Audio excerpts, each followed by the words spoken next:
A bondade de Deus revela o mal que há em você? Em Mateus, no capítulo 20, a partir do versículo 1, Jesus conta a parábola dos trabalhadores da última hora.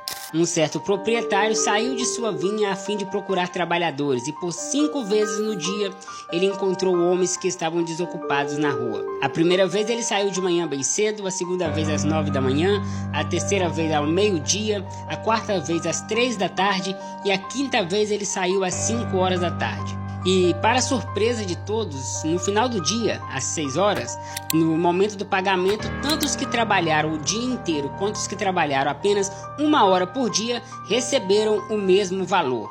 E isso deixou os que trabalharam o dia inteiro revoltados e se sentiram injustiçados e foram reclamar com o dono da vinha dizendo: Senhor, esses que trabalharam apenas 1 hora estão ganhando o mesmo que nós que trabalhamos o dia todo? Isso não é justo. E a resposta do dono da vinha foi: eu não combinei com vocês pagar a diária, não foi isso que eu te paguei? Pois bem, o dinheiro é meu, e se eu quero pagar a todo mundo de igual modo, o problema não é de vocês, o problema é meu.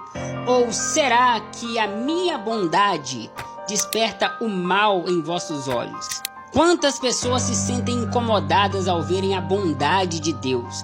Quantas pessoas se sentem injustiçadas por se sentirem mais dignas do que as outras e ao ver outras pessoas sendo alcançadas pela graça e pelo favor de Deus, deixam com que esse mal que lhes habita transpareça em sua face. Assim é o olhar do religioso. Assim é o olhar de todo aquele que não entendeu que o Pai não é meu, o Pai é nosso.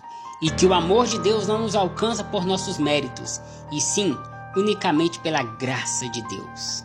Olha a mensagem que uma pessoa me mandou. Ele disse assim: Carlson, larguei meu trabalho para me dedicar ao reino de Deus e assim conduzir a minha família nos caminhos do Senhor. Porém, acabei perdendo o trabalho e a família. É muito interessante como os religiosos fazem diferenciação de reino de Deus, de família e de trabalho. Eles levam como base aquele texto que Jesus disse: buscai primeiro o reino de Deus e as demais coisas vos serão acrescentadas. E eles entendem que existe um departamento da vida chamada vida familiar, existe um departamento da vida chamada vida profissional e existe um departamento da vida chamada reino de Deus. Aí você tem que pegar essa caixinha do reino de Deus e colocar em primeiro lugar e depois as outras caixinhas. Perceba como que na mente religiosa tudo é um lugar. O trabalho tem o seu lugar, que é lá na empresa. Família, ele associa ao lugar que é a casa. Agora, o reino de Deus, se ele precisa de um lugar para poder associar as coisas,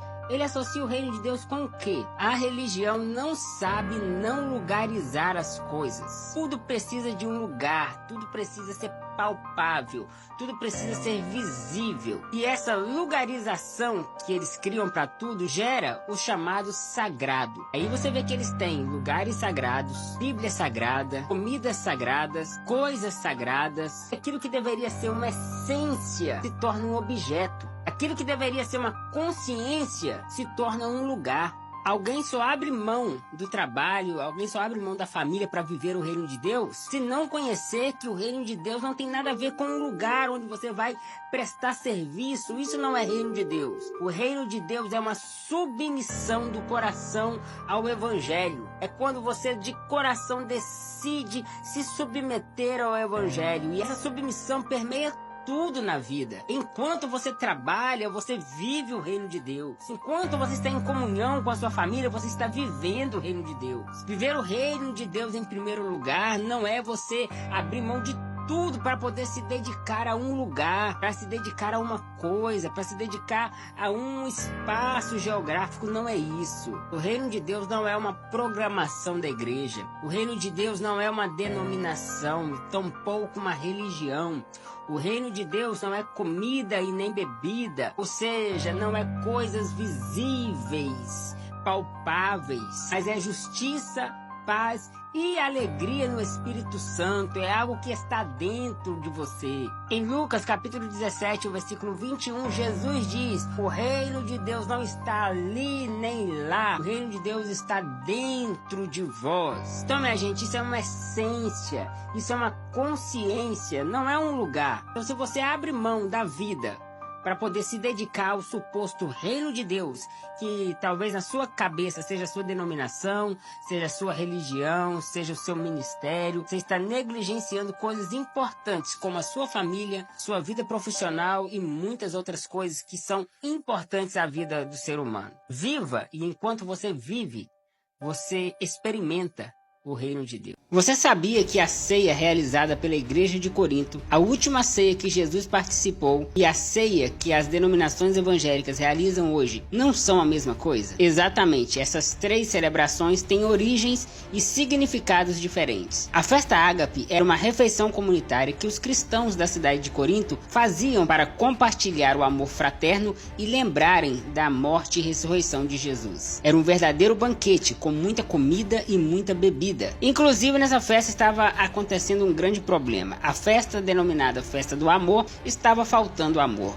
Enquanto alguns comiam muito, outros não comiam nada. Enquanto os que levavam muita coisa se fartavam de comer, aqueles que eram pobres não estavam conseguindo se alimentar. E por isso Paulo escreve no capítulo 11 de 1 Coríntios, exortando acerca desta atitude dos irmãos dessa comunidade. Já a Páscoa é a festa que comemora a saída do povo de Israel do Egito, a libertação do povo de Israel depois de 430 anos escravizados no Egito. Essa celebração acontecia uma vez por ano e era exclusiva para o povo de Israel. Os alimentos simbólicos desta refeição eram o cordeiro, pães ázimos, vinho e ervas amargas. E durante esta Páscoa, durante essa refeição, Jesus se ateve a pegar o pão e o vinho para simbolizar a sua carne e o seu sangue. Porém, a refeição completa não era só o vinho e o pão. Ali tinha um banquete, tinha o cordeiro assado, tinha os pães ázimos, tinha o vinho, tinha as ervas amargas. Então perceba que esta ceia já não é a ceia da igreja de Corinto. São cenários e celebrações diferentes. E a terceira ceia é a ceia que é celebrada hoje nas denominações evangélicas, que não passa de uma cópia fajuta da Páscoa judaica. Porque se nós usarmos o texto em que Jesus está participando da Páscoa e dizer que ali Jesus está mandando fazer o mesmo, instituindo a ceia, temos que assumir que Jesus está mandando a gente repetir a Páscoa dentro das denominações.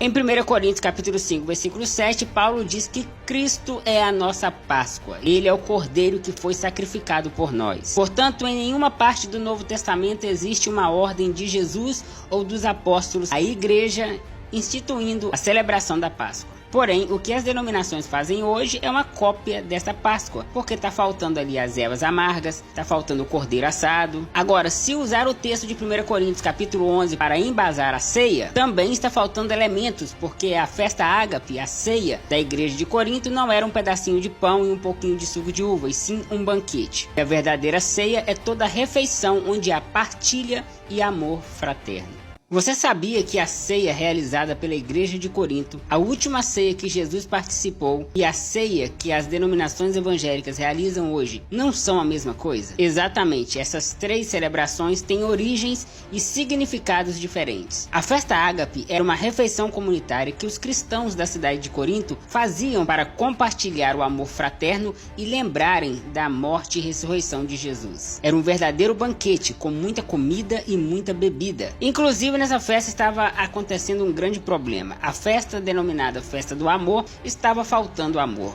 Enquanto alguns comiam muito, outros não comiam nada. Enquanto os que levavam muita coisa se fartavam de comer, aqueles que eram pobres não estavam conseguindo se alimentar. E por isso Paulo escreve no capítulo 11 de 1 Coríntios, exortando acerca desta atitude dos irmãos dessa comunidade. Já a Páscoa é a festa que comemora a saída do povo de Israel do Egito, a libertação do povo de Israel depois de 430 anos escravizados no Egito. Essa celebração acontecia uma vez por ano e era exclusiva para o povo de Israel. Os alimentos simbólicos desta refeição eram o cordeiro, pães ázimos, vinho e ervas amargas. E durante esta Páscoa, durante essa refeição, Jesus se ateve a pegar o pão e o vinho para simbolizar a sua carne e o seu sangue. Porém, a refeição completa não era só o vinho e o pão. Ali tinha um banquete, tinha o cordeiro assado, tinha os pães ázimos, tinha o vinho, tinha as ervas amargas. Então perceba que esta ceia já não é a ceia da igreja de Corinto. São cenários e celebrações diferentes. E a terceira ceia é a ceia que é celebrada hoje nas denominações evangélicas, que não passa de uma cópia fajuta da Páscoa judaica. Porque se nós usarmos o texto em que Jesus está participando da Páscoa e dizer que ali Jesus está mandando fazer o mesmo, instituindo a ceia, temos que assumir que Jesus está mandando a gente repetir a Páscoa dentro das denominações. Em 1 Coríntios capítulo 5, versículo 7, Paulo diz que Cristo é a nossa Páscoa. Ele é o Cordeiro que foi sacrificado por nós. Portanto, em nenhuma parte do Novo Testamento existe uma ordem de Jesus ou dos apóstolos à igreja instituindo a celebração da Páscoa. Porém, o que as denominações fazem hoje é uma cópia desta Páscoa, porque está faltando ali as ervas amargas, está faltando o cordeiro assado. Agora, se usar o texto de 1 Coríntios capítulo 11 para embasar a ceia, também está faltando elementos, porque a festa ágape, a ceia da igreja de Corinto, não era um pedacinho de pão e um pouquinho de suco de uva, e sim um banquete. A verdadeira ceia é toda a refeição onde há partilha e amor fraterno. Olha o malabarismo que esses líderes religiosos fazem para te manter preso dentro das congregações deles. Eles pegam o texto de Provérbios capítulo 26 e o versículo 20 e diz assim: sem lenha o fogo se apagará. E eles explicam esse versículo da seguinte maneira: irmãos, a nossa congregação é uma grande fogueira e vocês são as lenhas, e quem quiser continuar pegando fogo tem que estar aqui dentro desta fogueira, porque a lenha fora da fogueira se apaga. Eles usam isso para te manter lá dentro, para te fazer ficar refém deles. Mas o que eles não fazem é continuar a leitura do versículo, porque o versículo não termina aqui. O versículo completo diz assim: sem lenha o fogo se apagará, e não havendo maldizente cessa a contenda. Na verdade, esse versículo não está falando sobre ir em templos. Esse versículo está falando de fofoca. Enquanto houver fofoqueiro, tem contenda. A fofoca só cessa quando acabam os fofoqueiros. É simples isso, você conclui sozinho aí na sua casa lendo esse texto. Mas eles preferem manipular o texto para poder te aprisionar e dizer para você que se você não estiver lá dentro, junto com eles, você é uma lenha que se apagou e que não tem mais o fogo do Espírito Santo. Hoje eu recebi a seguinte pergunta: para viver com Deus tem que ter moral. Você já viu na Bíblia Deus se relacionar ou pelo menos ter misericórdia de alguém que não tinha moral? Meu irmão, me responda por favor. Que moral há em um homem que pega o seu filho e o leva até um monte para sacrificá-lo, imolá-lo? Que moral há em alguém que bebe tanto e fica tão bêbado a ponto de tirar a roupa e dançar nu dentro de casa? Que moral há em alguém que, para salvar a própria vida, mente dizendo que a sua esposa é a sua irmã? Que moral há em uma pessoa que se acostumou a passar a perna em todo mundo com os quais se relacionava, a ponto de seu nome, Jacó,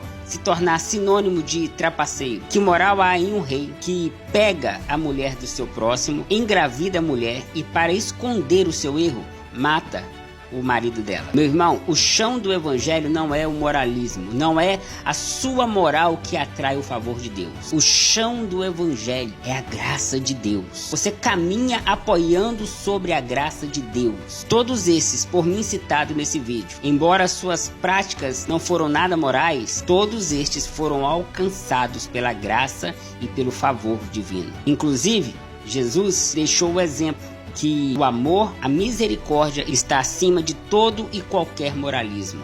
A Bíblia, além de ser cheia de antropomorfismo, também é cheia de antropopatismo. O que é isso? É atribuir a Deus sentimentos humanos. Deus ama, Deus chora, Deus se alegra, Deus se entristece. Portanto, minha gente, a Bíblia é um livro.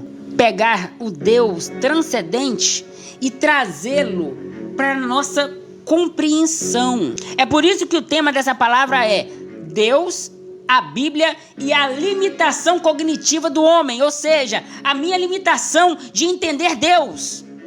Quando eu olho para o que está escrito, para a letra, eu não tenho a compreensão completa de quem é Deus. Na Bíblia, no livro, no que está escrito, você não consegue encontrar a totalidade de Deus. Então, como eu vou conhecer Deus? Colossenses capítulo 1, versículo 15, vamos lá?